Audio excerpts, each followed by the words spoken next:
In his video entitled Drum Pattern 4, 3 Tempos, Professor Ben plays a 16th note triplet based drum groove, and what we're going to do is play an accompanying line to go with it. So, let me play it for you first. It goes like this.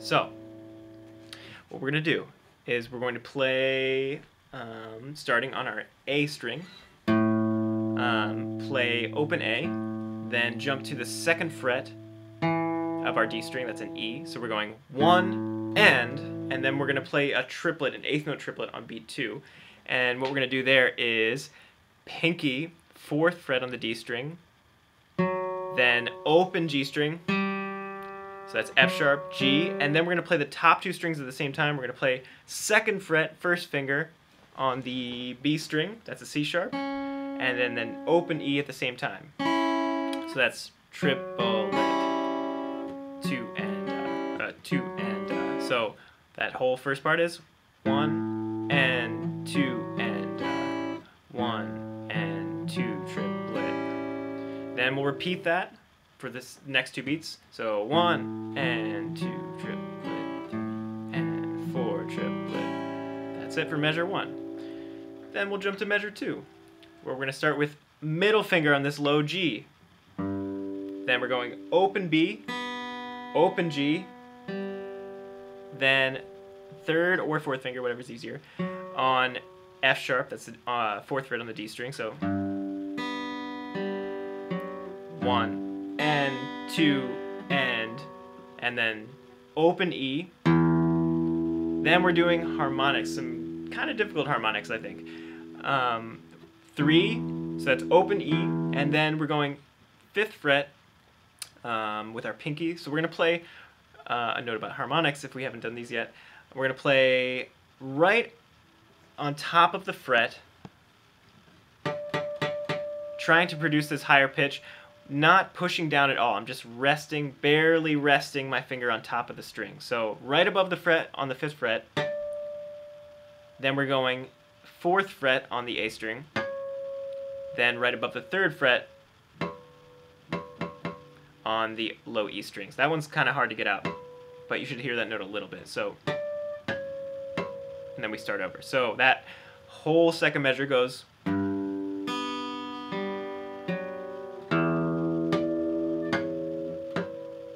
Back to A. So let me play the whole thing again slowly. Try to follow along. 2 and 3 and 4.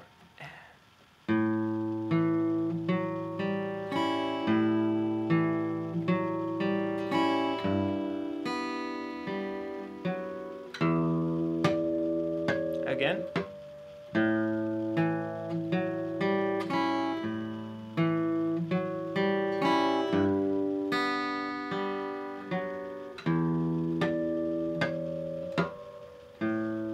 So, this is kind of a challenge, but I think that if you work it up slowly on your own first, you should be able to follow along with Ben. He plays it at 3 different tempos, 50 BPM, 60, and 75, I believe. So maybe working your way up to 75 might take a minute, but it sounds pretty cool when you play it with Ben, I just gotta say. So the main things to think about when you're playing this are accuracy on your harmonics, really making sure you're aiming right above the fret. This is normally how we don't play our notes like this. Normally, you want to be right behind the fret. Normally, if you're on top of the fret, it doesn't sound very good. But with harmonics, it's perfect. That's exactly where you want to be. You also don't want to be pushing at all. You're just barely resting your finger on top of the string. So before you even play this whole thing, I'd say just try to play some harmonics. Just getting used to what does it feel like, how hard do you need to push, which is not at all. If I push at all, it mutes the string. And then the other thing to think about is these big jumps. In the first measure, I'm doing pretty much, yeah, actually all downstrokes because I'm always going towards the higher strings. Then on the measure where we jump down to G, if you notice I'm going down, up, up, up. You can kind of do anything you want on those last three, but that G measure, we're doing this big jump from low E string all the way up to the second string, so we got to be really accurate. Right? So, yeah, give it a shot and try to play along with the video entitled Drum Pattern 4, 3 Tempos. Good luck.